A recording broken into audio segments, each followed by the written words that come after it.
Good evening, everyone, and thank you for coming out for our budget hearing, our annual budget hearing. So what we're going to do is we're going to kind of walk through the budget that we've been working on for a number of months now, and kind of just talk folks through that. At the conclusion of the slideshow, we will have an opportunity for people to ask questions, so feel free to.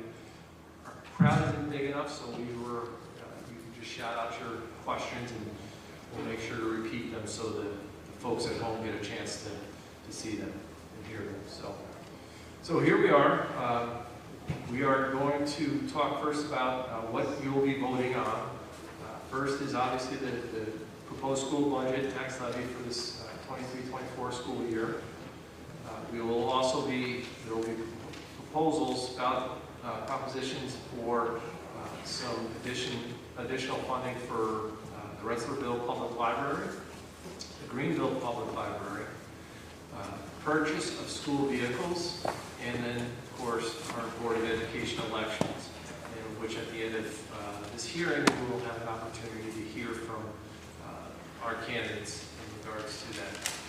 So our proposed budget for this upcoming school year, 23-24 proposed budget is at $34,227,771. Last year, our voters approved the budget of $33,697,442. So this is an increase of $530,329 to budget year, an increase of 1.57%. We feel pretty good about where we're at with this, with everything going on in our community, in our state, in our country, with the cost of everything going up. So our team worked very hard to keep that percent increase at a 1.57%. The 23-24 proposed tax levy is at $18,187,970. 22-23 approved tax levy was at $17,749,556. An increased amount of $438,414, which is an increase to the 2.47. And we were allowed to go out at 2.51, but the Board of Education wanted to get that down 2 points, so that's where we landed at 2.47. So first up is the public library. The Greenville Public Library is asking for an additional $500 to be put on the ballot. And the Rensselaerville Public Library is looking for an additional $5,670. Oh, I'm sorry, 500.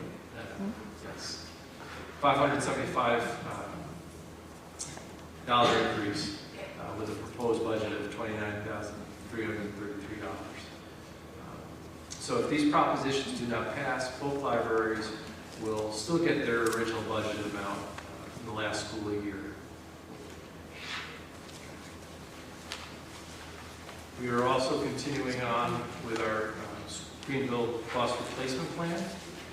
Our mechanics keep our buses well maintained, but as you can imagine, there is a lot of travel across the school district and the 11 towns. So even though we maintain our buses, we need to replace some of our older ones. We were able to secure 2 vans that will arrive this summer, and then the 5-year serial bond not to exceed $195,736.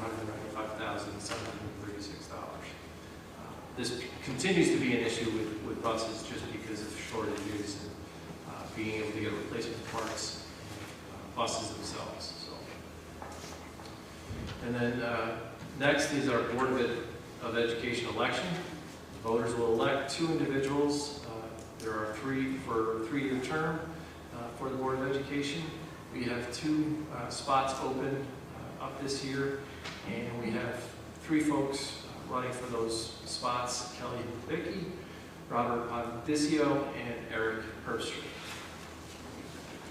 Again, they get a chance to hear from them and what they hope to bring to the Board of Education and Greenville Central School District at the end of the hearing.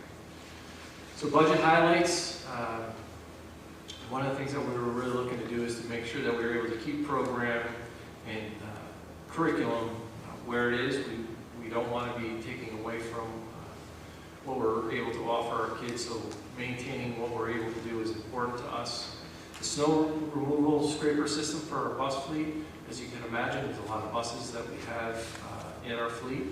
And this year we've seen a number of snow days and snowstorms. And up to this point, it's been a manual work that has been to get the snow off. So this scraper system will help expedite that process and really help keep some of our folks safe as they work to remove the snow.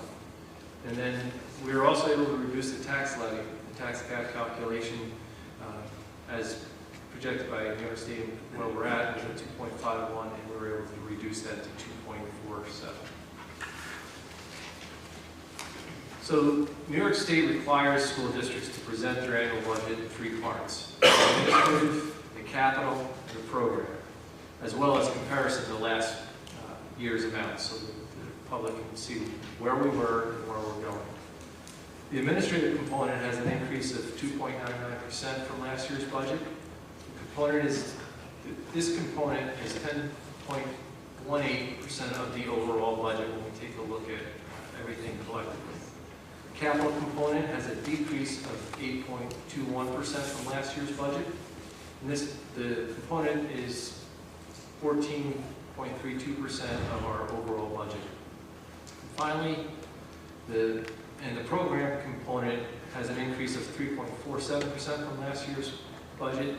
As you can imagine, that is the largest part of our overall budget at 75.39%. So overall increase, as I mentioned earlier, from the budget from 22-23 year to the 23-24 year is at 1.57%. So going back to that administrative component of the budget, this consists of salaries and benefits of all certified staff who spend 50% or more of their time in administration, plus the salaries and benefits of clerical staff, district-wide insurance, school board costs, human resources, public information, data processing, BOCE's administrative costs, and curriculum development. Those are all the things that will make up our administrative component of our budget. The next piece is our capital budget component. Capital component includes the salaries and benefits of maintenance, custodial staff, our debt service, school building improvement, utilities, and court order costs. We also plan on replacing the dust collector and the ventilation system in the wood shop. This is a project that has been taking a look at for about 1.5 years, 2 years now. The dust collector is an original since the school opened, and due to more equipment that is being used, the safety that piece of equipment needs to be replaced. Our program budget component includes the salaries and benefits of all our teachers and staff delivering pupil personnel, services, health, guidance, library and athletics, textbooks, instructional materials, equipment, extracurricular student activities, our BOCE's program costs, and transportation. So pretty much everything that has to do with our academic side of our program. Expenditures by category. This slide really captures the whole district. Salaries and benefits are, as you can imagine, make up the largest total amount of our budget at 74.63%. Contractual services and tuition are 8.58% of our total budget. BOCE services are at 7.87% of our total budget. Debt service and transfer to capital make up about 6.13% of the total budget. Equipment and materials and supplies and textbooks make up a small part, 2.61% of our total budget. And the inter-fund transfer to federal is about 0.18% of the budget. So that really kind of shows where our expenditures lie. And again, the biggest part being, of course, in that salaries and benefits part of the budget. The revenue side, where our money is coming in to pay for our programs. Real estate taxes are at 53.14% of the budget. State aid that we receive is at 41.35% of the budget. And appropriated fund balance and local sources are at 5.51% of the budget. So the next few slides will go a little deeper into each one of those lines. So we'll start with the property tax cap. The result of the property tax cap formula determines the amount that property taxes can increase, setting a threshold or a maximum allowable tax levy for voter approval. If the tax increase is less than or equal to the threshold amount, the school budget must pass with a 50% plus one more of the voters to approve the school budget. We were able to develop a budget with a tax levy below the maximum tax levy limit. The max tax levy limit is 2.51, so the proposed limit is at 2.47. School tax levy. This slide is showing the tax levy from the last 5 years. Overall, the levy will be increased by 2.47. This is the tax limit for the school tax levy, not the limit on the individual tax rates, the difference there. The rates will be calculated in August in 2023 when we have all the assessed values from the towns. The Greenville tax base consists of, as I mentioned earlier, quite a few towns. There's 11 towns in 3 different counties. So it's that information that we need to be able to set where we're going to be with our taxes. Factors affecting individual tax rates, everything from new properties added to the assessment rolls, properties removed from the assessor rolls, i.e. Property changes in tax exemption status, changes in assessed values, changes in equalization rates. Change in assessed value or equalization rates in one town will affect the proportion of the tax levy for that town and all other towns. So assessor rolls are due to the school district by July 1st. In the middle of August, the assessors are still able to make assessment changes, and we have to wait for this date, and then we can apply the tax rates to the different towns. State aid revenues. We've compared the 22-23 school year state aid revenues to the proposed 23-24 state aid projections. We are looking at the increase of about $184,579,000 in state aid from the 22-23 year to the 23-24 school year, which is about an increase of 1.3%. Our appropriated fund balance. Right now, appropriating $871,133 of the year's end fund balance to be applied as the revenues to the 23-24 school year. The fund balance is a revenue line which represents year-end funds that bring into next school year. We have not made any changes to this line item. And then other local sources of other revenues.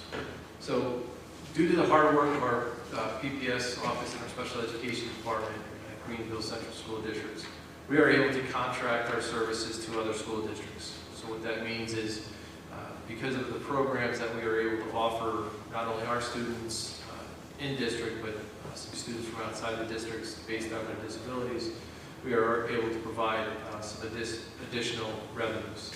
And then interest rates on our savings accounts have increased to help provide a little bit more revenue for us. The budget comparison over the past 5 years, the increases are in percents. So as you can see in this slide, the budget has had some increases over the years. The 23-24 budget is 1.5% increase from the 22-23 school year. So again, keeping that percentage as low as we can over the last 5 years, this is kind of where we're at right now, and keeping that at a 1.57% increase, our lowest increase in 5 years. So what if the budget is defeated? Either we go out to a second budget vote, or the Board of Education can adopt a contingent budget. So what a contingent budget will do is the amount of $33,789,357, an increase of $91,915, or 0.2% from the 22-23 school budget. Cannot exceed the 22-23 tax levy, a reduction of $438,414 to the 23-24 proposed budget planned spending and programs would be required. So we would have to go back into the budget and take a look at decreasing what we were putting out to the voters by about $440,000. By New York State law, this includes removal of non-contingent items such as new equipment purchases, field trips, athletics, extracurricular activities, and the requirement of charging for building use. So those things would go away underneath a contingent budget. So voting information, when? It will be Tuesday, May 16th. We will be opening our polls at 1 o'clock and they will close at 9. We will be holding our vote over at the Scott M. Ellis Elementary School cafeteria as we have done in years past. And what are the propositions? As I said at the beginning of the hearing, we will be looking at voting for the upcoming school budget, increase in the library budget for both Rensselaerville and Greenville. We will be looking at a procurement of 2 vans for to arrive in the summertime, and then the Board of Education election, 2 individuals for a 3-year term expiring June 30th, 2026. So that wraps up our budget hearing. So I would welcome any questions at this time.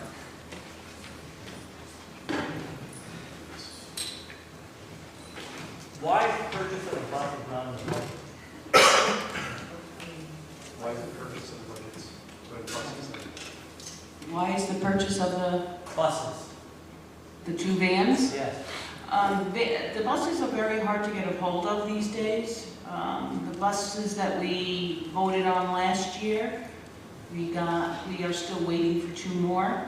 So one of the bus companies called us up and said, I know you're up for another cycle pretty soon, and we have 2 buses that you could purchase now. And I said, well, we can't purchase now. We have to wait for the vote and make sure that it gets passed. So this is going to replace 2 vans that are in the budget cycle, in the bus replacement cycle. And how much are the vans? $195,000 for 2. But they are in the budget, aren't they, or is that a separate, it's a separate? It's a separate proposition. Okay. And it always has, So $195,000 we're asking so we can borrow. and it always has to be a separate proposition. Yes. So that's why it's not, they have to be separate. And why are we asking for $10,000 more? You said the buses are $185,000. $195,736. Whatever the proposition states, that's how much the buses are worth. That's how much we have to pay for them. Didn't you just say they were 185?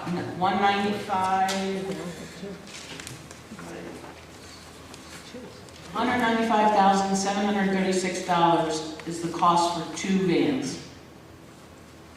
Then I asked how much the vans were, you said 185. No? $195,000. So what's the interest part for? What's the what? The interest part. The interest, we don't know yet because we haven't gone to take out the loan.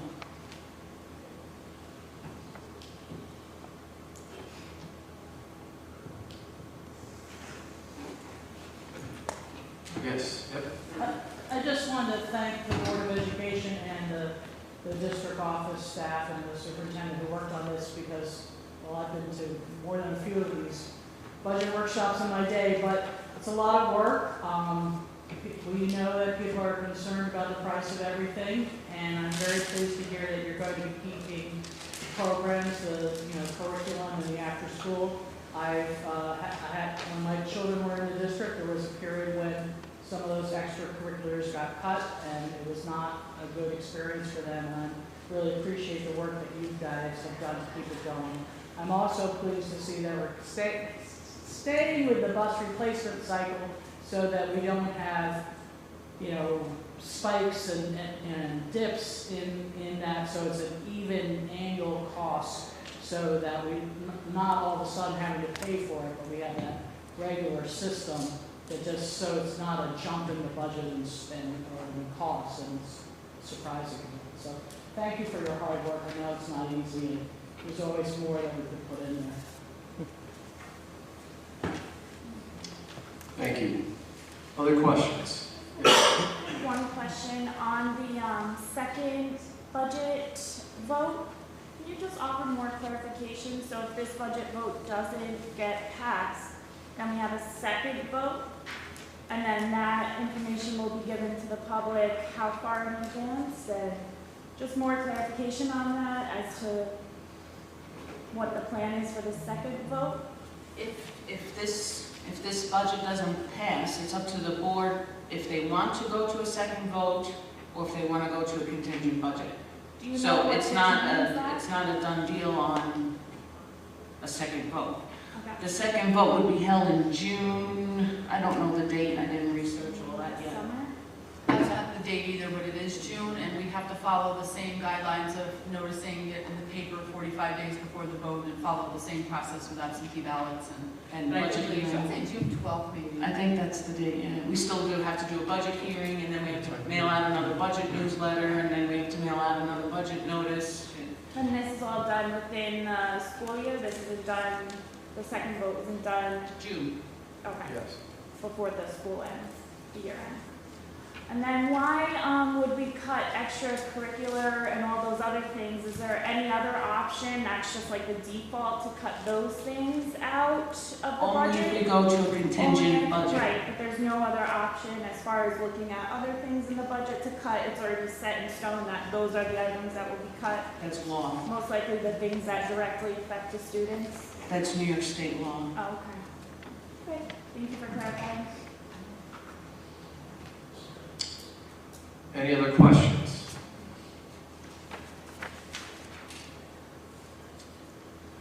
Not seeing any. Thank you. Thank you, Teresa. Okay, I have on the agenda the introduction of the candidates for Board of Education. When I call your name, if you could just stand up. We will be at 7 o'clock having meet the candidates, so you will hear much more of their positions and so forth. But Kelly Kubicki, could you just tell who you are? Thank you. Robert Condicio. Thank you. And Eric Herbstreit. So we hope all of you will be staying around at 7 o'clock for Meet the Candidates. And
My name is Christy Ross, and I am the PTSA president for the Greenville Middle School and High School. Good evening. My name is Jessica Morrison, and I am the PTA president of the elementary school. Our moderator for this evening is Cindy Bell, and she's from the League of Women Voters. She's a longtime board member, and she's an immediate past two-term president, and that is who our moderator is for tonight. I did receive many questions by email. Thank you, everyone. I will get a few more tonight. And Cindy is in charge of those questions, and she chose them.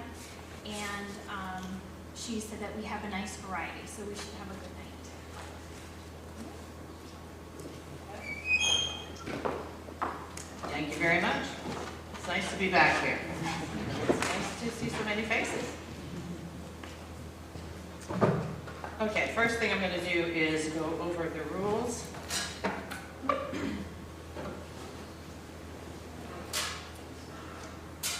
Okay, each candidate is going to have a 3-minute opening statement. And then if anyone needs an index card or has a question that they would like to write down, just raise your hand and Christy will get you a card. But I have a lot of questions that came by email, and that should do us for the night. These questions will be issues only, no statements, no personal remarks, and so I have chosen, the questions to be asked tonight.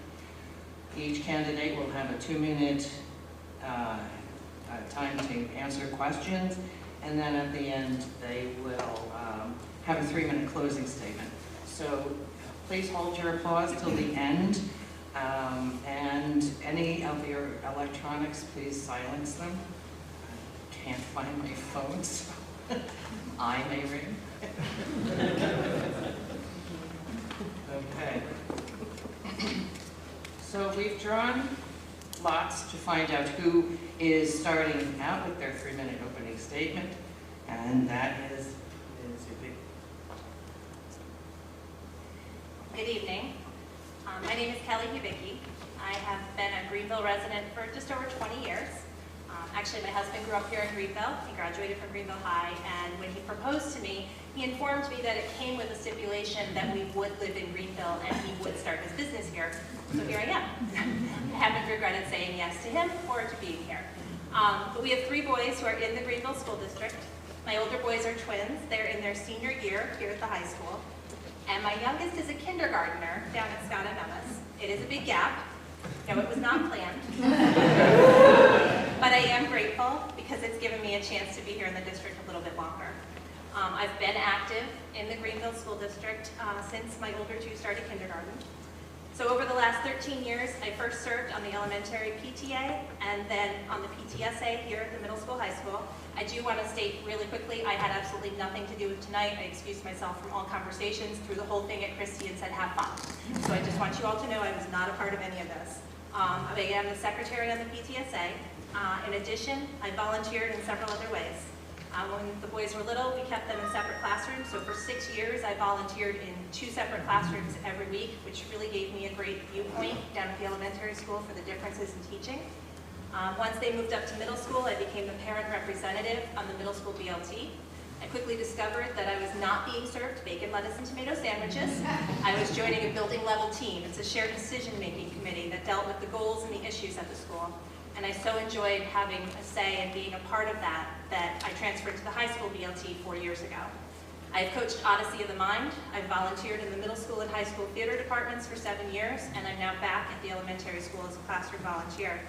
On the district level, I've served as a parent rep for several years on the QEC committee.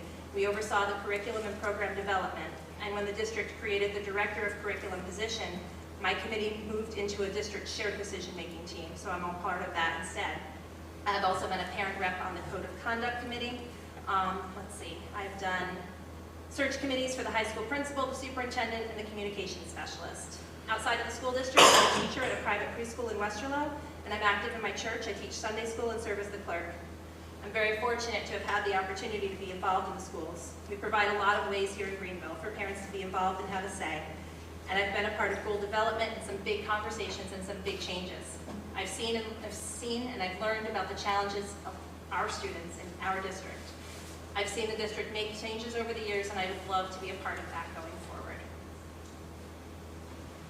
Thank you. May I ask you, how do you say your name? Contingency. Contingency. I usually have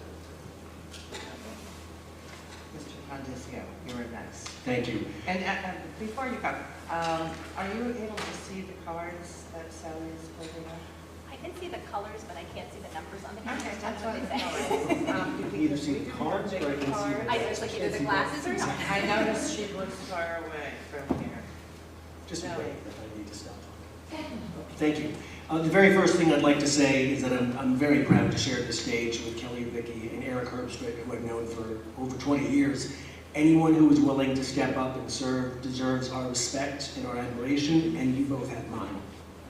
I promised myself a long time ago that once my daughter was grown, I would get more involved in the community, and I'm keeping that promise. I'm the president of the Rensselaerville Library Board of Directors, and I'm a volunteer firefighter with the Medusa Volunteer Fire Company. I'm running for school board because, unlike firefighting, education is actually something I know pretty well. I've been doing it for over 20 years. I started out as a public school teacher and for 5 years taught 5th grade in the lowest performing elementary school in New York City's South Bronx. I got very interested in curriculum, how to improve teaching, so I went to work for the Core Knowledge Foundation and then the Fordham Institute. About 2 years ago, I began working as a senior fellow for the American Enterprise Institute. By the way, I love that job title, senior fellow. It literally means old man. Honestly, I'm sometimes shocked that I get to do what I do for a living, writing and speaking about education. Most people who do what I do are PhDs with Ivy League degrees. They did well in school, felt comfortable there. Education worked out great for them. I'm the son of a mechanic from Long Island. I was a B student on my best days. First in my family to go to college, but I took a semester off from SUNY Oswego and never went back.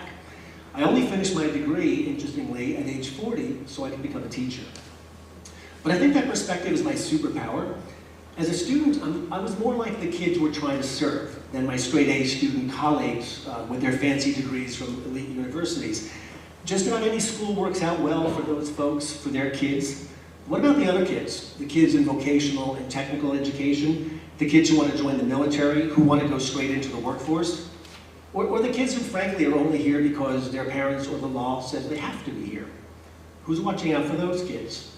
What are they getting out of school? Are we doing everything we can to make sure that they grow up to be the productive adults and responsible community members that we want them to be? So what do I offer Greenville? My experience and my perspective. I've done hundreds of classroom observations in dozens of states. I know what good teaching and learning looks like. I've literally had a front row seat to the best and worst that we can do for our children. I'll conclude by saying I've only had to stand in line to cast a vote once in my entire life. Even in presidential elections at the Medusa Firehouse, you walk in, you vote, you walk out. But last year I stood in line, we all did, for 20 or 30 minutes to vote for school board. Look, I get it, it was a contentious race. People were upset about COVID and masking and critical race theory. Others were upset at those people for being upset. But when I was in the South Bronx, some years, maybe half a dozen parents showed up for my parent-teacher conferences. So a community where people are willing to stand in line to vote for school board is a community where something is going very, very right. When you get that level of parental involvement, you can get a lot of good things done, not just for students and parents, but for taxpayers and the whole community. I think I can help, and I'd like the opportunity to do so. Thank you. All right, and your last name. I can't see your name, please. My name is Mr. Herbstritt, Eric Herbstritt. You can just call me Eric. Mr. Herbstritt, you're next. Okay, introductions. I'm Eric Herbstritt, and I will keep my opening very short. I prefer listening, gathering data, and then acting on data. So talking about myself is not really a me thing. Answering your questions is a me thing. So why am I running? I wish to continue serving our community and our school district as a member of the Greenville Central School District Board of Education. I find value in participating in the community. I feel I contribute to the Board of Education. I currently serve on 2 committees, the Audit Committee and the Facility Planning Committee. as far as my background goes. Way back when I moved to Greenville in 1993 with my wife Ann, because of the area and the school district. The school district was the final factor in our choice. We started a family. I had 2 boys. The 2 boys started school, and we became involved parents. I won't say a helicopter parent, but we did become involved.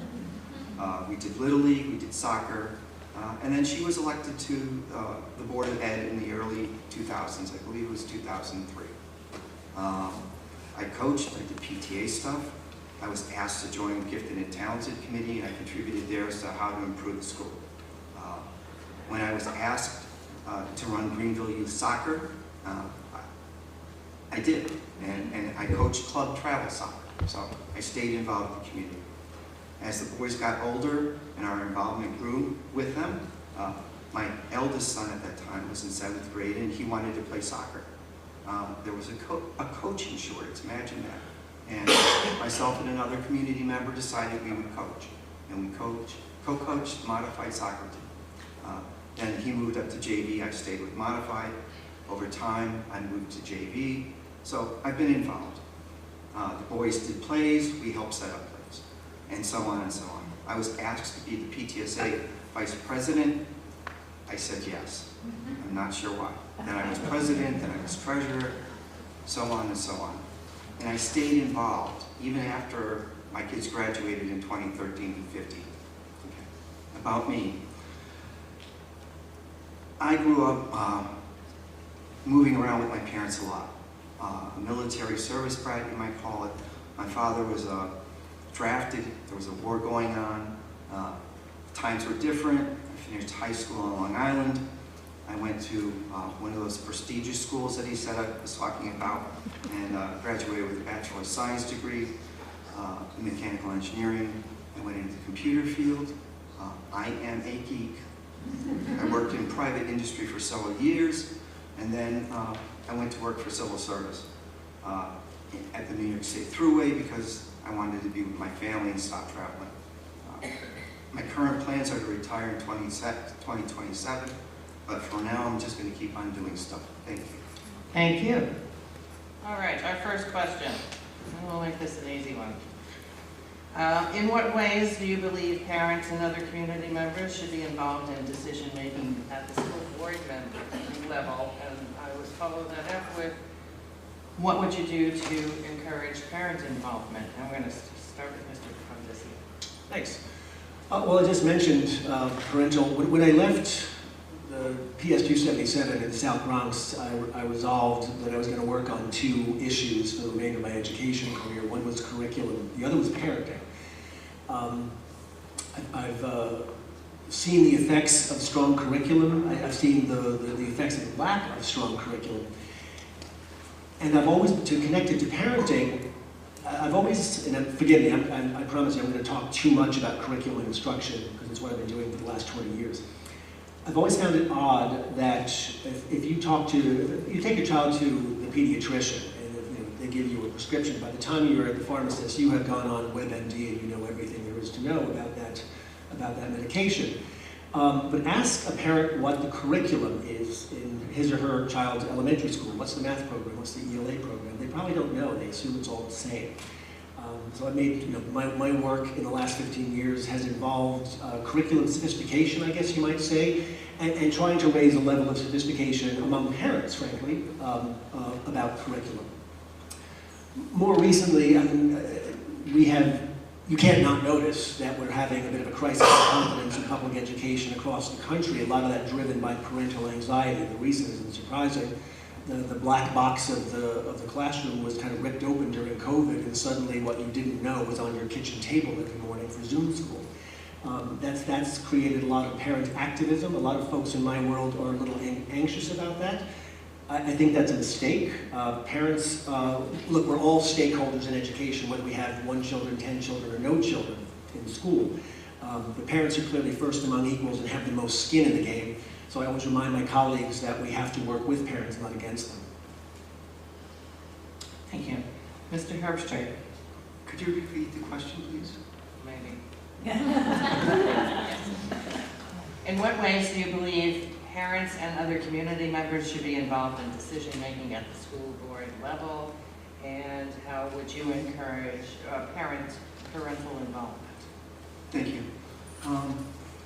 I guess the first person perspective is that being on the board, there's the open forum part. So if parents want to inform their board of what they think, they should come and speak about the topic.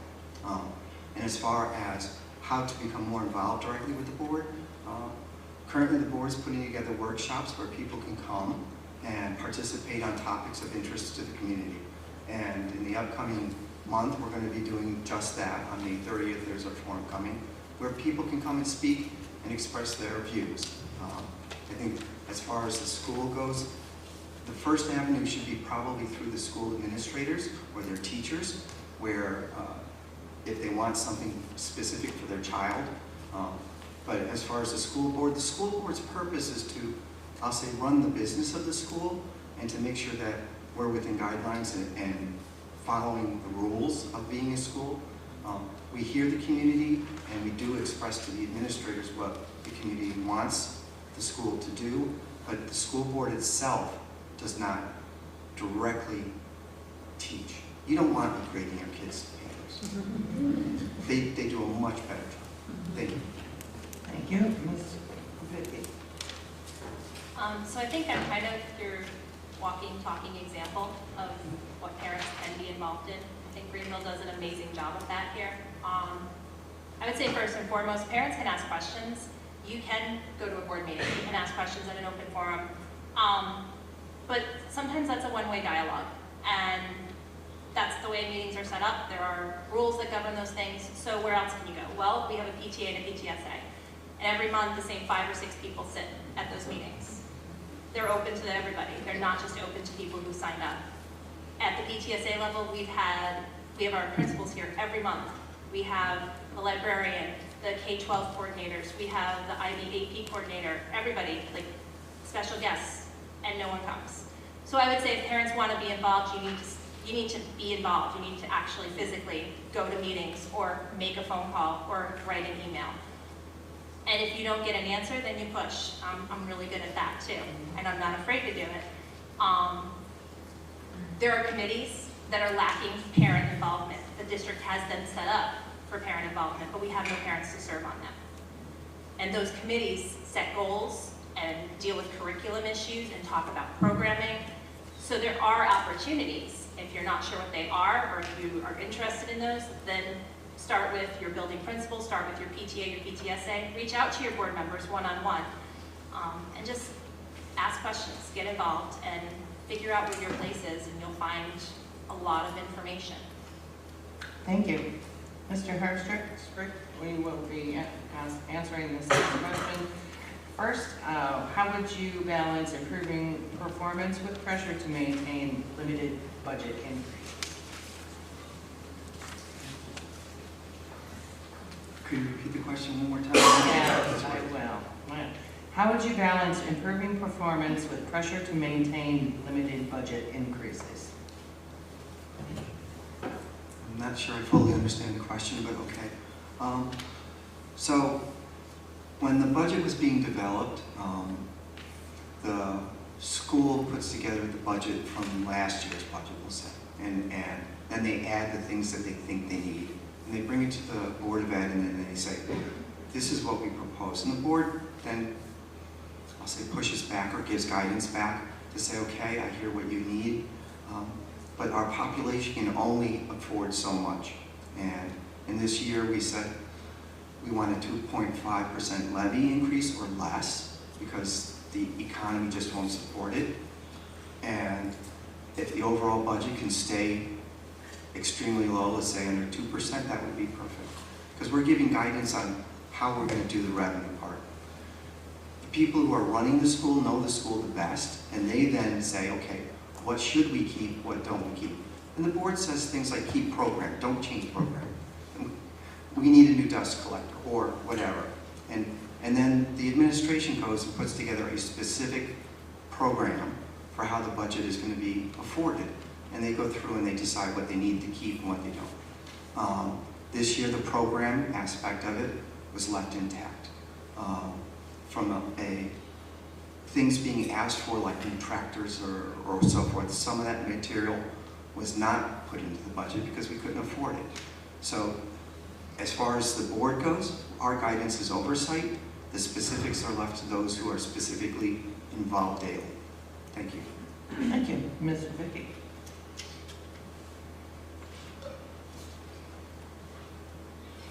I think that as much as there is a question of why are we getting budget increases when we're not seeing the performances do better year to year, I'm not sure that they're necessarily an even thing. I'm not sure that you could say the budget increases and the performance improvement are on a scale together. I do think that we need to hold the district accountable with performance improvement when we're not seeing it. I think that is the board's job, to hold the district accountable because we answer to the taxpayers. So there is that balance there. But if a program is in place and it's costing money, I mean, I'm not going to squash it. I'm not, you know, I'll take the increase in the budget if I have to, if it's a program that's working for kids, if it's meeting the needs of what we have. I'm not sure I have a really great answer on that, except to say that I don't feel it's one and the same thing. Thank you. Mr. Condizio. Thank you. I'm not walking into this with an agenda. What I'm offering is a fresh set of eyes and 20 years of experience in education. So I just don't have the visibility into the budget either to say we've got it right or we've got it wrong. But I can tell you an interesting data point. I spent some time on the New York State Education website. I was curious to see which school districts in New York are most like Greenville, so I did a little data run. So I was looking for districts that were the same size, same demographics, same percentage of families in poverty, for example. I found about 8 or 10 that are pretty close. Among them were Whitney Point near Binghamton, the Fonda Fultonville School District out by Amsterdam, Jordan Eldridge near Syracuse. Here's the good news. The good news is that Greenville's graduation rate and our reading and math scores are very much in line with school districts that are demographically like ours. But what jumped out at me was that we're spending more money, sometimes a lot more money, to be honest, than those other districts to get pretty much the same results. To be clear, there might be very good reasons for this, but if other districts that are just like ours are getting results like ours but are spending an average of $5,000 or $6,000 per student per year, I'd just like to know why. Perhaps they figured out something that we can learn from. That's what I do for a living. When schools are doing something good, I go visit them. I see if they figured out something that we or others can benefit from. Thank you. All right. What are your thoughts on school safety and how would you work to ensure that students and staff are safe on school grounds? And we'll start with Ms. Vicky. So I had a unique opportunity at the beginning of this year. I sat in on a tabletop safety drill here in the district. And it completely blew me away. I am amazed at the technology and the things that this district has done to ensure that the kids are as safe as they can be. I think that every time my kids walk out the door, whether they're 5 or 18, I take a risk. They might be coming to school, they might be driving a car for the first time, they might be going out in the backyard. There's still a risk. But I'm grateful and I'm happy to send them here to Greenville. If you could have seen the care that went into this drill, the level we had, the sheriff's department, the state troopers, the buses, we had people from neighboring districts, we had everybody here in a room talking to each other, working through something. Every possible scenario that was given, they gave us an answer and we had to find another way. It's discussed, it's being watched, and I think that Greenville does an extremely good job. Thank you. Mr. Condizio. Thank you. My views have evolved on this a little bit over the years. When I was a new teacher at PS 277 in the South Bronx, I worked for a principal who had in giant letters on the back of the school building painted the 3 golden rules of PS 277. Rule number 1 was keep everyone safe. Rule number 2 was get a good education. Rule number 3 was the 3 magic words, I need help, meaning that any kid could stop any adult at any time and just say, I need help, and you would stop what you were doing and help that kid.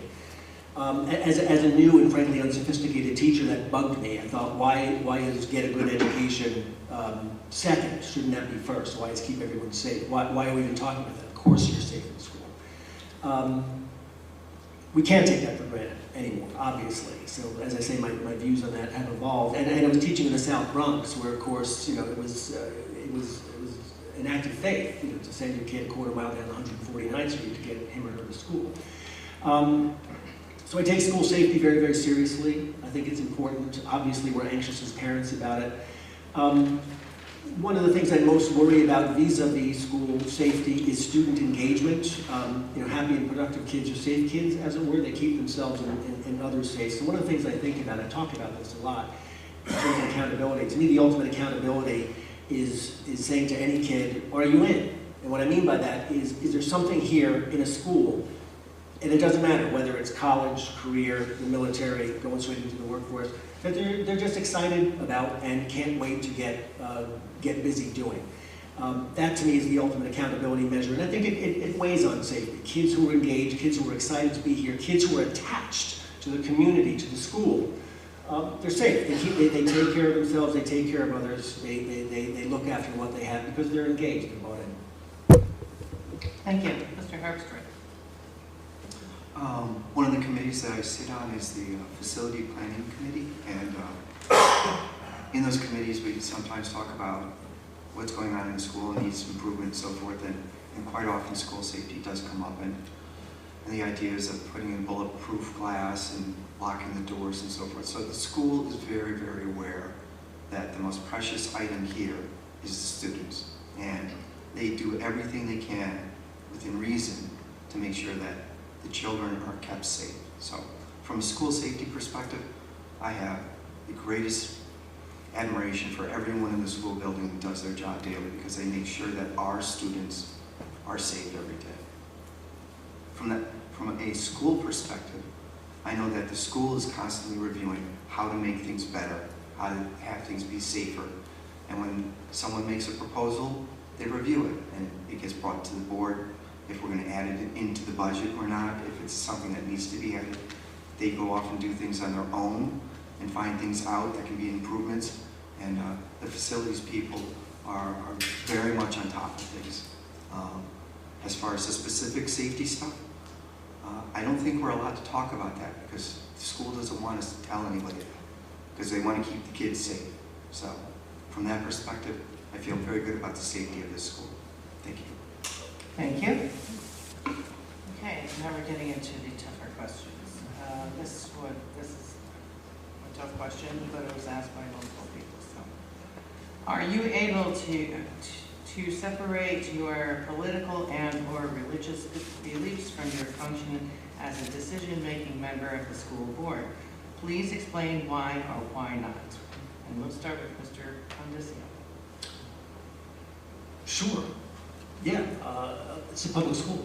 There are laws that require us to leave those views at home. The last active teaching I did, by the way, I taught a senior seminar to kids in Harlem. It was the senior seminar in American democracy for the senior class of democracy prep. And this will give you some idea of my orientation. We talked about volatile issues in the news. Because I've been in the news business for 20 years, I structured the class to be around Supreme Court decisions and current issues in the news. We would kind of not make up, but I would come up with units based on what was happening in their lives. So when speech codes on campus were a big deal, we did a unit on that. When Antonin Scalia died, we did a unit on originalism versus the living Constitution. We did a unit on stop and frisk. And I would always say to my students, because this was a school that emphasized civic engagement, that was the core of the curriculum, like, look, my views don't matter here. This is not about my views, this is about your views. In fact, I challenged that. If you can tell me anything about my politics at all by the end of this class, then I've failed. This is not about my views, this is about your views. Interestingly, shortly thereafter I went to work for a conservative think tank in Washington, D.C., And the temperature in the room just changed, not among my students, but among the staff, which was kind of fascinating. People who assume they know something about you, and they judge you by your teaching, but when they know something about your politics, then suddenly things change. So this has been a point of professional pride for me for a very, very long time. My views, this is not about me. This is about the school. This is about the students. That's our sacred obligation as educators. Thank you. Mr. Herbstreit. Thank you. Keeping myself separate, my personal views separate from the Board of Education, it's just the way it is. My personal views, all my friends know my personal views. I don't know if anyone knows my views outside of my friends on many issues, and that's okay. As far as doing the job of being a member of the Board of Ed, you presented information, it's data, you look at it, you review it, you decide whether or not it's appropriate for the district, and then you vote on it.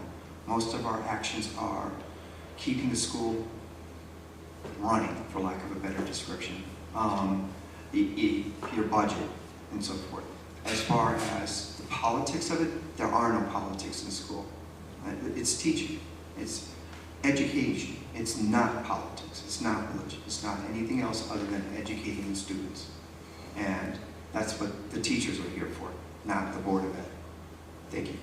Thank you. Ms. Vicky.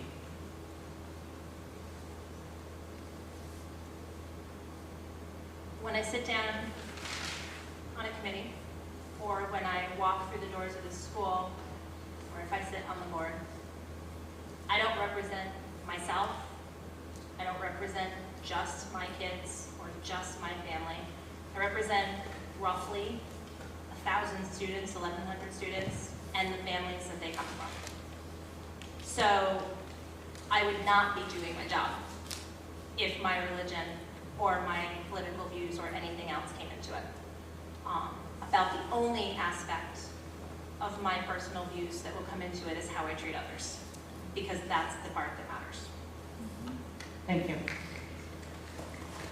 All right. How will you deal with controversial cultural issues that arise in the future? Specifically, what steps would you take to inform yourself on the issues? Mr. Herbstreit.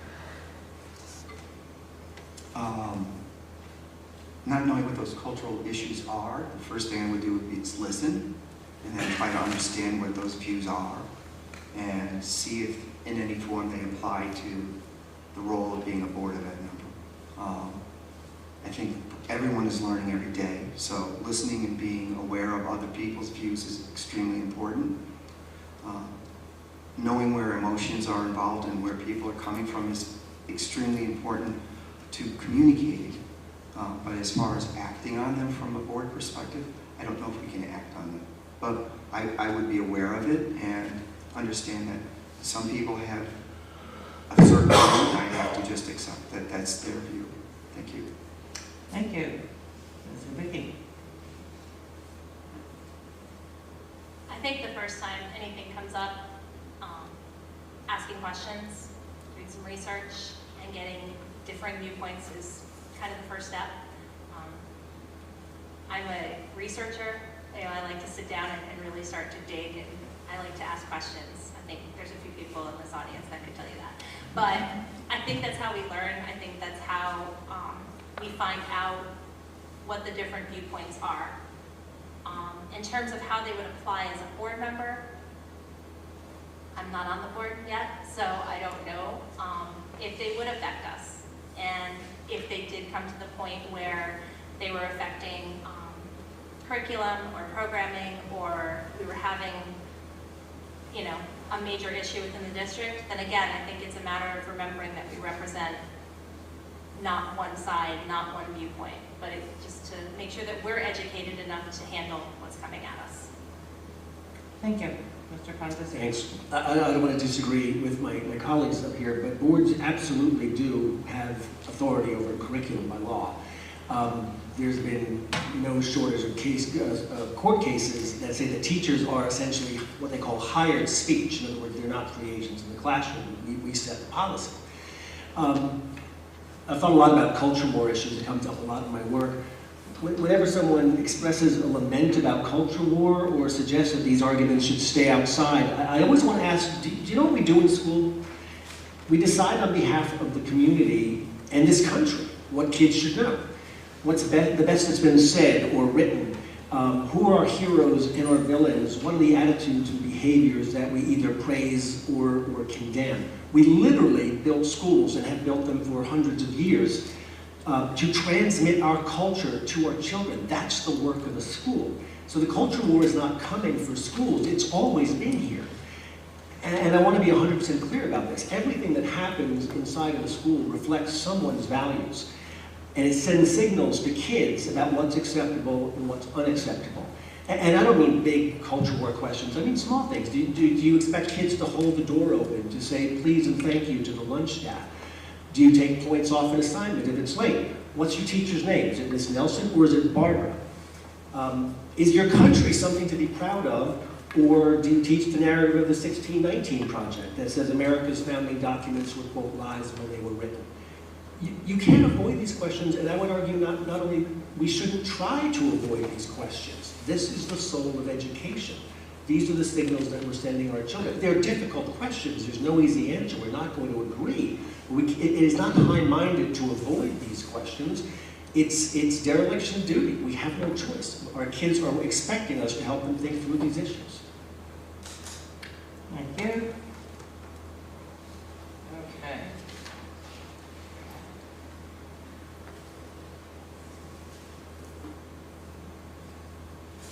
How will you advocate for equity, diversity, and inclusion as it pertains to the LGBTQ+ community, students, staff, faculty, and administration of the Greenville Central School District? We'll start with Ms. Hui.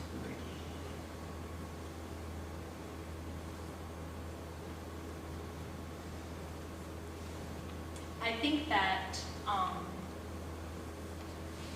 in terms of advocating for anyone, I'm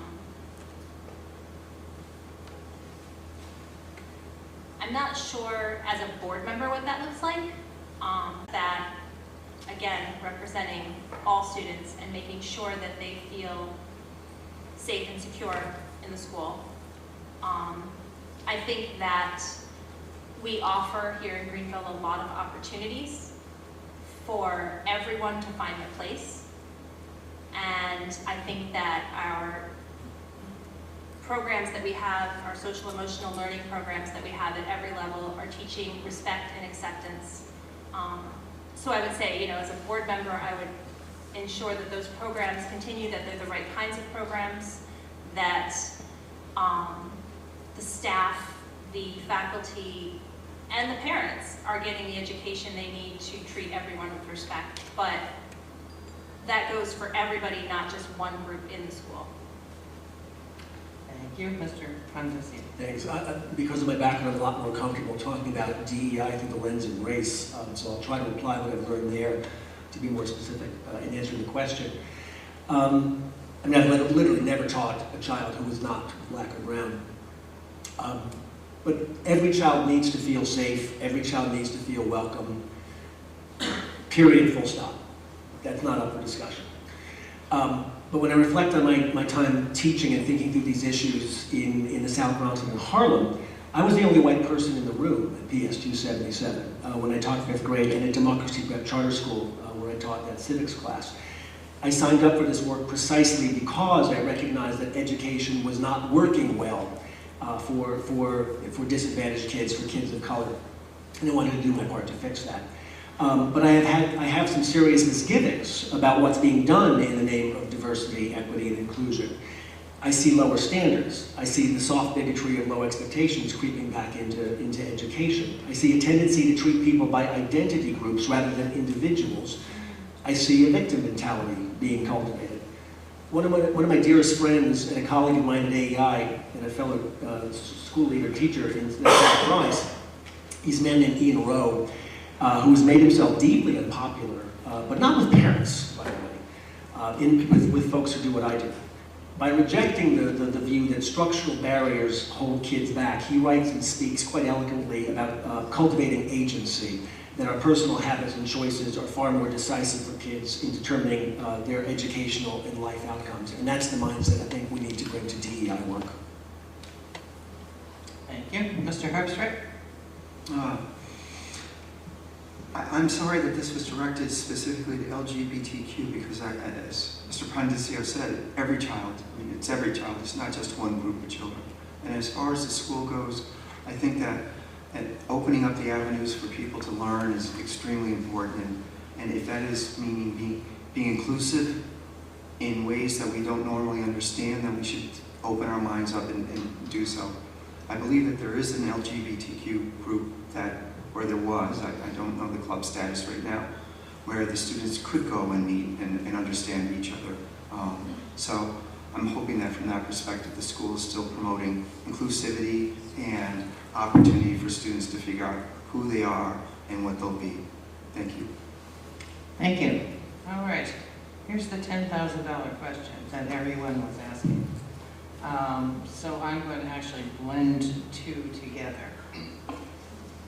In the past few years, there's been a rise in book challenges within schools across the nation.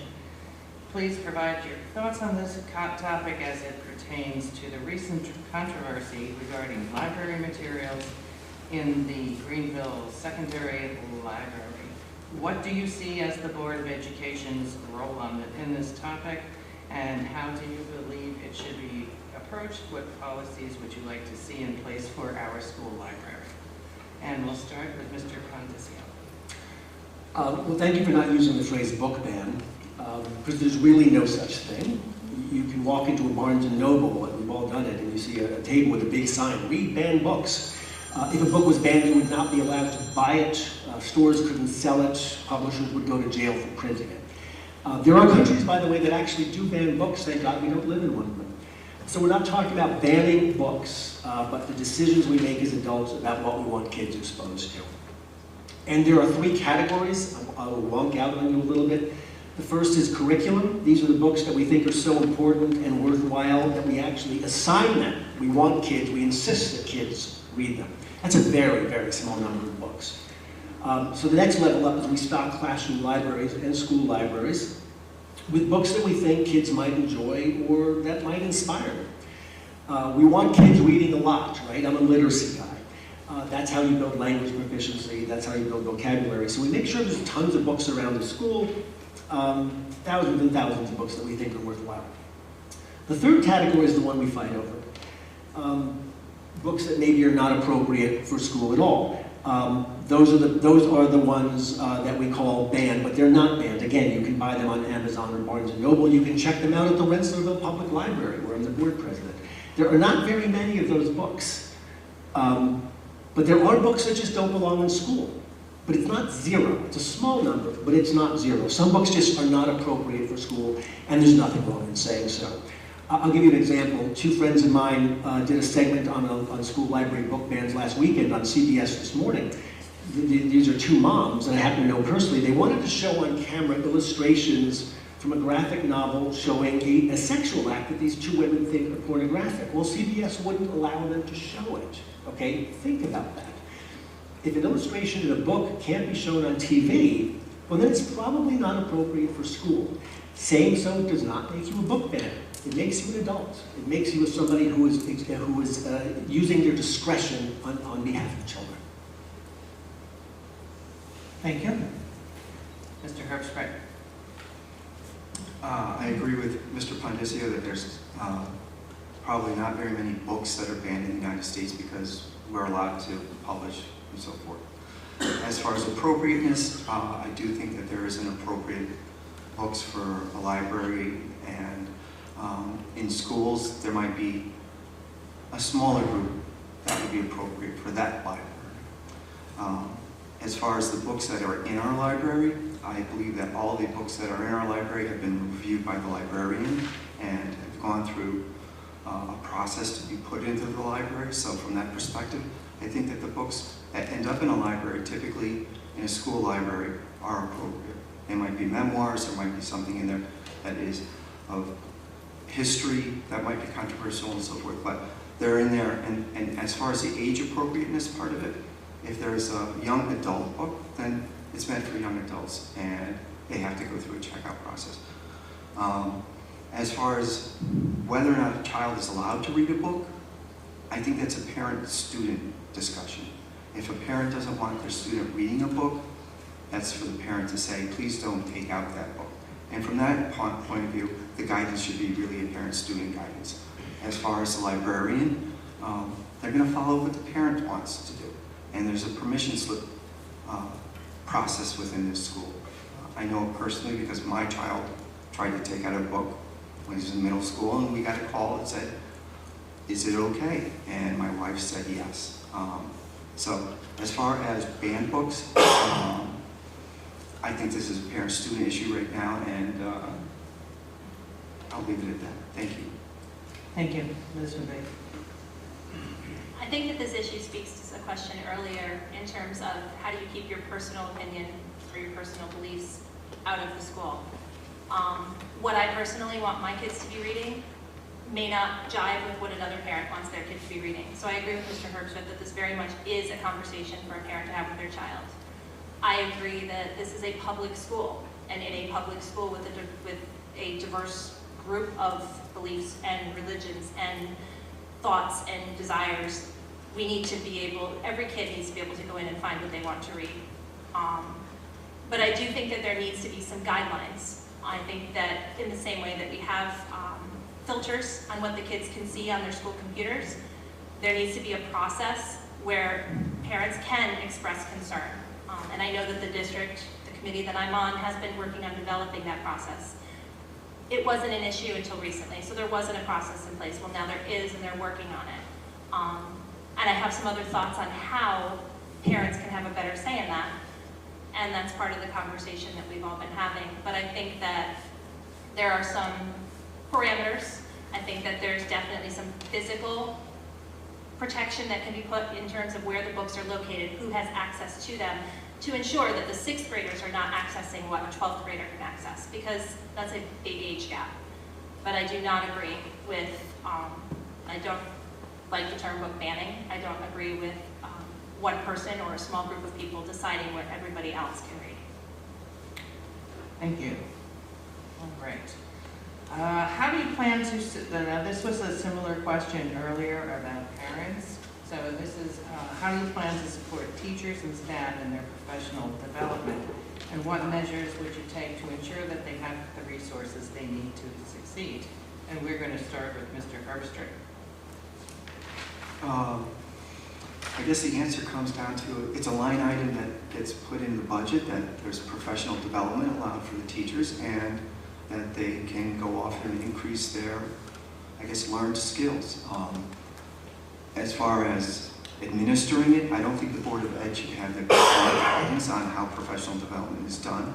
That should be done at an administration level or at a school level, that they apply for it or apply to use it and become better educators. So I think professional development is extremely important for our teachers to keep the knife sharp, per se.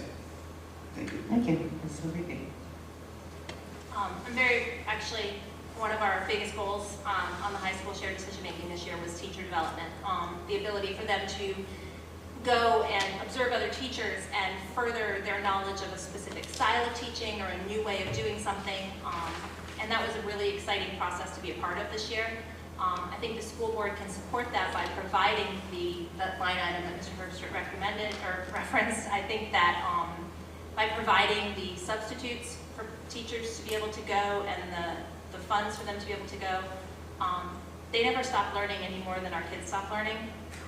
My husband goes to continuing education. It's required for his certificates, and the same goes for our kids. There are new ways to learn. Or for our teachers, there's new ways to learn, there's new methods and programs, and it's just kind of a given that needs to take place. Thank you. Mr. Contingency. Well, I've been a teacher, and I guess because I've been a teacher, I've made myself, I'm a little bit of a bad boy in the ed reform world, where, I mean, I think my ed reform credentials are in pretty good order, but I'm heterodox on this one, and I get myself in trouble sometimes. The logic of ed reform for the last 20 years has been testing and accountability, and I'm fine with testing. I've got a complicated relationship with it, but I'm not anti-testing. But I pointed out in countless, ed reform gatherings, that the logic of education reform is like, look, schools know what to do, teachers know what to do, we just need to hold them accountable. We measure what goes into the black box and measure what comes out, and we judge teachers based on that. But I always point out that, like, look, you're making the assumption that everything that happens inside of that box is the same, and all we need to do is measure it. Where'd you get that idea? My school, again, and I hate to wave the bloody shirt and tell war stories, but I worked in the lowest performing school in the lowest performing district in New York City. That building was filled with good people trying their best and failing. And they were not failing despite their training, they were failing because of their training. We were trained poorly to do what we do. There's a podcast out right now you could listen to by Emily Hanford of American Public Media called Sold a Story about just the failed literacy that we've done, or the failed techniques we've used to teach kids to read for decades. My classroom was one of those classrooms. So I always remind people, you have to remember that teachers are not necessarily coming knowing how to do what they do. You have to invest but you have to make sure it's the right professional development. There's a lot of stuff out there that is just doing damage to kids that has been going on for decades, and we just keep doing it. So you can't always blame teachers for what's happening in schools. I'm going to bang on again about literacy and curriculum, but we need to have sophisticated views about what kids need to become good readers, and you can't take it for granted that schools always know what to do. Thank you. All right. What do you believe are the most pressing issues facing the school district, and how do you plan to address them? And we'll start with Ms. That's I'd rather you just use Kelly, that's okay. Okay, so the most pressing issues here in Greenville, right? That was the question? It is indeed. Okay. I think right now the community has a bit of a divide in it, and I think that's affecting our kids, it's affecting the teachers, and it's affecting just kind of all of it. So I think that's a big issue. I think despite all of the strides that this district has made in communication this year, I think there's still a gap. I'm probably making a few enemies over there, I'm sorry, but I do still feel that way. I think there's a need to share the good and the bad.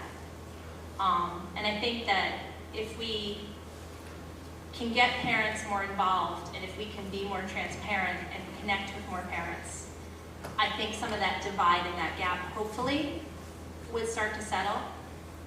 I also think that we have an issue with our proficiency skills. I think that at all levels, our kids are struggling, mine included, the little one and the big ones. And so we need to address those issues. I know that there have been some changes this year, and got some changes coming up in the next year or two on some of the curriculum and programming that I think are moving in the right direction. But I think that that's something that needs to be kept a close eye on. I'm probably missing a few others, but those are the 2 or 3 big ones where I've really found myself watching it and thinking on the last few months. Thank you. Mr. Contingency. Thank you. It would be extremely presumptuous of me to sit here and say that I know what's going on in Greenville and I know how to fix it. So I'm not going to do that. But I can give you a view of what I think is happening in public education across the country, and I assume that there's no reason to think that we're immune to these forces here in Greenville. Unlike any time in my 20-year education career, the relationship between parents and schools, between taxpayers and schools, it's just never been more in play than it is right now. I mean, I could show you polling data going back decades. I mean, you know this, right? The relationship that Americans have with their schools is identical to the ones we have with Congress. We hold public education in very low regard, but we think my child's teacher, my child's school, well, they're the exception. So, we give public education a D or an F, we give my child's school, my child's teacher A's and B's. That has been a constant for decades. Well, it's softening now. The good news is that there's still a lot of raw material to work with. In other words, teachers and schools are still relatively trusted compared to other professions. They still rank high, but the absolute levels of trust are in rather surprising decline. You know why? Because schools have been disrupted for several years. We had at least 3 school years, all or in part disrupted by COVID. We had that experience of Zoom school on the kitchen table, so now what we didn't know, we saw every day, and in many cases that was a good reflection on schools, in some cases not. The culture war issues I alluded to before. So there's a crisis of confidence in public education right now. And look, even though I'm in the work that I do, I'm a choice and charter guy, but I always remind my choice and charter colleagues, in communities like the one that I live in, there will not be choice, there will not be charters. This is what we have, this is all we have, it's all we're ever going to have. It has to be great. Thank you. Mr. Herbstreit. Okay, so the most pressing issue. I think there are 2 issues right now that have some really high visibility, and one of them is not being spoken to very much. And during COVID, there was an extreme learning gap that came. And I think right now that is the one issue that's probably the most important, is that our students catch up. And I don't know if it's possible, but from an education perspective, the learning gap is something that we need to help our students with. And that's going to involve parents and teachers to help them get caught up. Okay. The other issue that I think that's out there, and it's a perception issue from my perspective, is the communication. And I know that the school district is doing much better with its communication. But I do know that over the last few months, there's been a lot of people coming to express their viewpoints at board meetings, and they don't think the board is listening. The thing is, the board is listening, and the board is trying to figure out how to solve the problem. It's just that the way the mechanism works is, for the most part, we're quiet until there's a workshop, and then we can have discussions. So I encourage people to come to the workshop and have a discussion, and maybe we can help clarify the perception issue that the board doesn't know what's going on and isn't trying to fix it. So from the book perspective, the perception and communication is being misunderstood, and that's me speaking. Thank you. Thank you. All right. What motivated you to run for the school board? And we'll start with Mr. Contingency. I may have alluded to it earlier. When I moved to this town, I promised myself that I was going to get involved in the community when my daughter was older, and once she graduated, and I signed up for the volunteer fire department. I'm involved on the library board, I'm on the board of Conklin Hall. I've always been very, very involved in the community. Look, my career in education reflects my level of involvement. I had a very nice life in corporate America. Met my wife at Time Magazine. We lived for a long time, or we lived in New York City for a long time. And then in what I sometimes jokingly refer to as a mid-career impulse purchase, I signed up to be an inner-city school teacher. Signed up for 2 years, stayed for 5, never left, at least never left the field. So involvement with kids, with the community in trying to build what we have better, make it better, look, it's just who I am. Thank you, Mr. Herbstreit. I ran for school board last time because it was my time. Someone asked me to join the school board, and it was my time to step up and contribute to the community. And I still feel that way, that I should be contributing to the community. My children are grown and moved on, but it takes a village to raise our children. And no matter how often we think that they're just going to become educated and go off and be wonderful people in society, it takes all of us who are in society to make that happen. And I'm giving back to the community by participating as a school board member. And I'm here to serve you. I mean, that's my role as a board member, is to give back and to make sure that your children are being raised correctly also. Thank you. Thank you. Ms. Vicky. I could say it's a logical next step. There's not much else I could do except maybe join the staff, teach something. But I think I've gotten a good enough view on on in several different ways, that it just kind of became time. I spent a few years fielding inquiries as to whether or not I would run, and I've always said no. I'm at the point now where my little one needs me, but he doesn't need me to drive him everywhere, and my older ones can drive themselves, and they're leaving me, and a lot of my commitments in the district are going to finish up. So it's a way for me to stay involved. It's a way for me to take what I've learned for the last 13 years and apply it in a new way. And that was kind of how we came to it. Thank you. All right. Last question before your closing statements. What is your favorite thing about Greenville Central School? And we'll start with Mr. Herbster. My favorite thing about the school? I guess my favorite thing about the whole school district is that it's small enough that everybody gets to know you, but large enough that you can still do what you want. And if you want to do sports, there's something here for you to do sports. And if you want to do a play, you can get involved. If you want to do music, there's something that you can do, whether it's band or chorus. And then if you want to do more, there's enough in the community to go off. If you want to do travel soccer or join SEO or something else, it's all close enough by that you can go do it. And I think that the community as a whole is open enough to let everybody be themselves. We often don't necessarily agree, and we have different viewpoints on things, but from a school district perspective, I would say that everybody believes in educating the children, all the children. It's very inclusive. So my favorite part is, I'm going to say, the size and inclusivity. Thank you. Thank you. Ms. Vicky. That is probably the meanest question you've asked me tonight. I grew up in a district, a larger city district, which is Schenectady. I couldn't even tell you who I graduated with. I know the 3 or 4 people that were my group, and we hid most of the time. And I walk in here and I love it. I love the kids. I mean, there's issues. I'm not saying there's not. There's people who are gonna fight, and there's things I don't agree with. But when it comes down to it, the kids in this district, the people in this district, the relationships and the connections, it's home.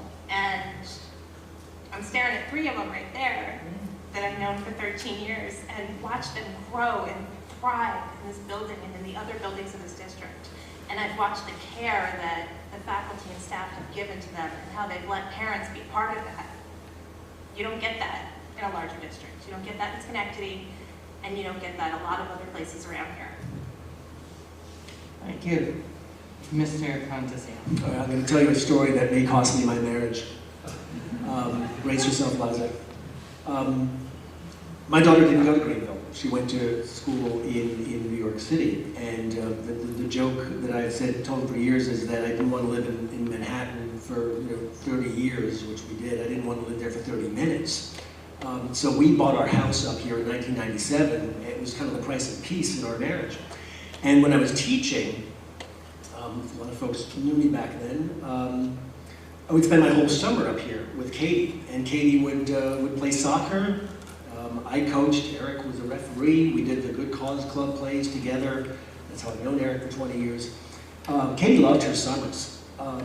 And I was always agitating, we should live up here. We should send our child to Greenville.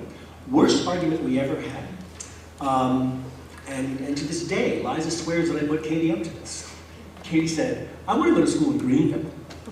Man, did we have a fight over that, because she thought that I put her up to it. I didn't. As God is my witness, I did not put my daughter up to that. But that has always lingered in the back of my mind. That even just knowing, not knowing the school, but knowing the children from this school as her summer friends at soccer, at the play. She said, I want to go to school here. Didn't wreck our marriage, happy to say. Hope I'm not ruining it by telling the story, Liza. But that has always lingered in the back of my mind. It's just a wonderful community, wonderful families, and I've just been pleased to be here for 25 years. Thank you. Okay, we're ready for our closing statements. You each have 3 minutes, which you may or may not take up. And we're going to start with Ms. Hooper.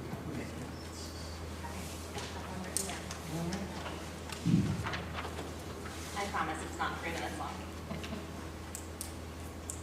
First, thank you to the PTSA and the PTA members who organized the evening.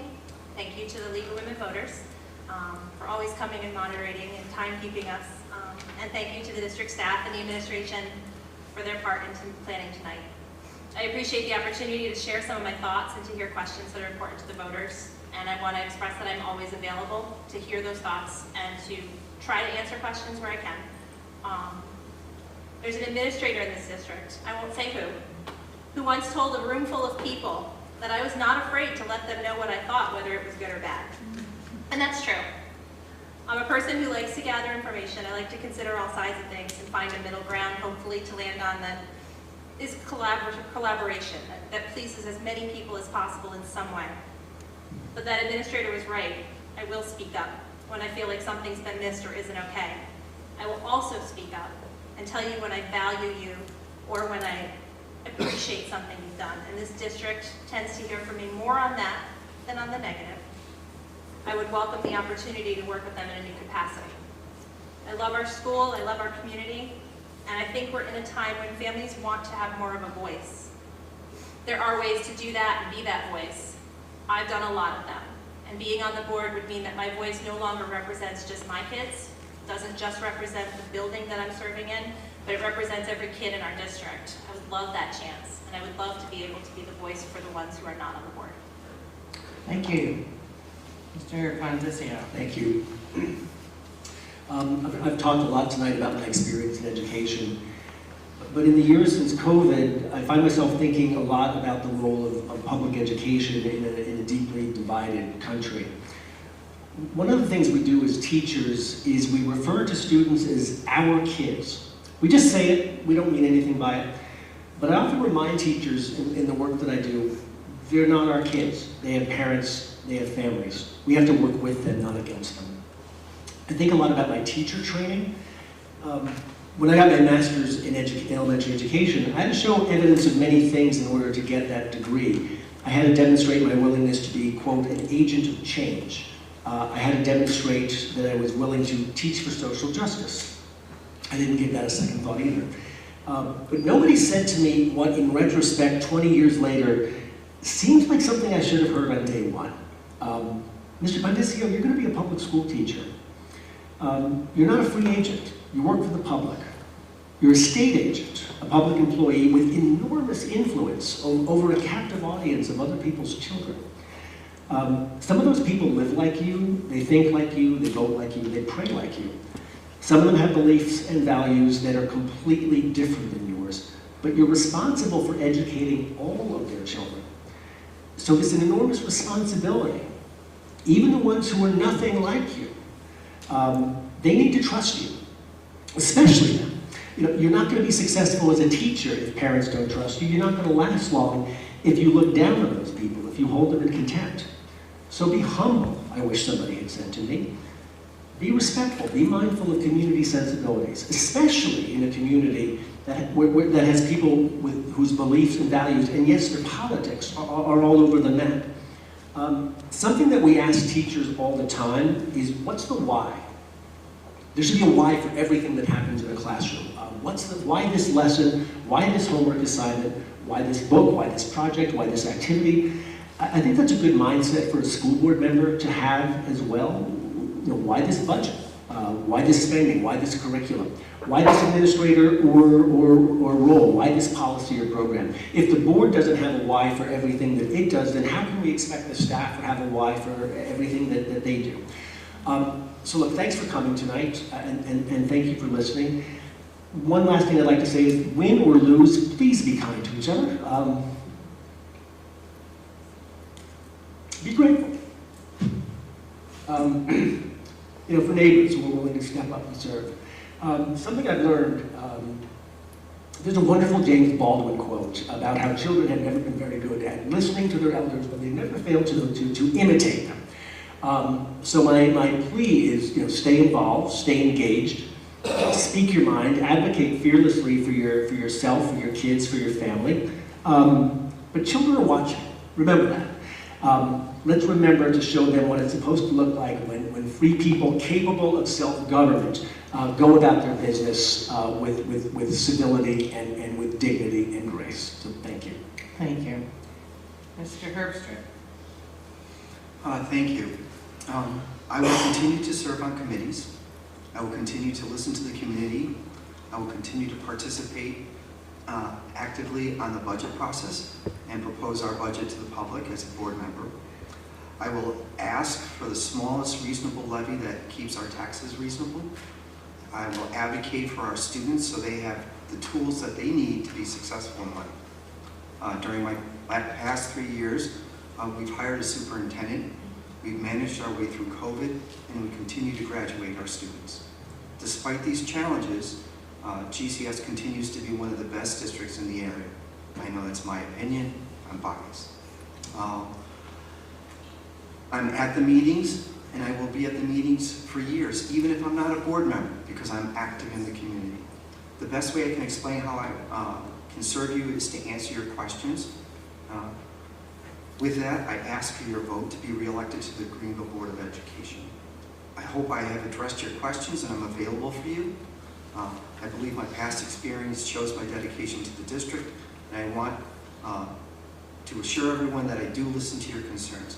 The budget vote is Tuesday, May 16th. Please come and vote. The tax levy is reasonable at 2.47. The total spending increase is 1.57. I think that from a budget perspective, we've done the absolute best we could and still kept as much of the stuff we need. I think that our children deserve the best education possible without an unreasonable burden on the community. I want to serve the board on the board for 3 more years, so please vote for me. If you have a different choice, that's understandable, but please vote for the budget, the Greenville and Rensselaer Public Libraries, the bus acquisition.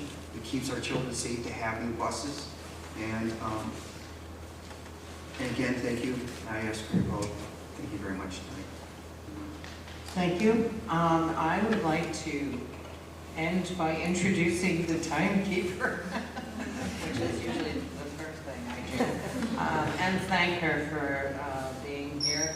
And Christy Ross, and you too. Yeah. Excellent. Really just a very nice community up here, and it's always our pleasure to come. 3 extraordinary candidates. Don't forget to get out on May 16th, and thank you very much for coming.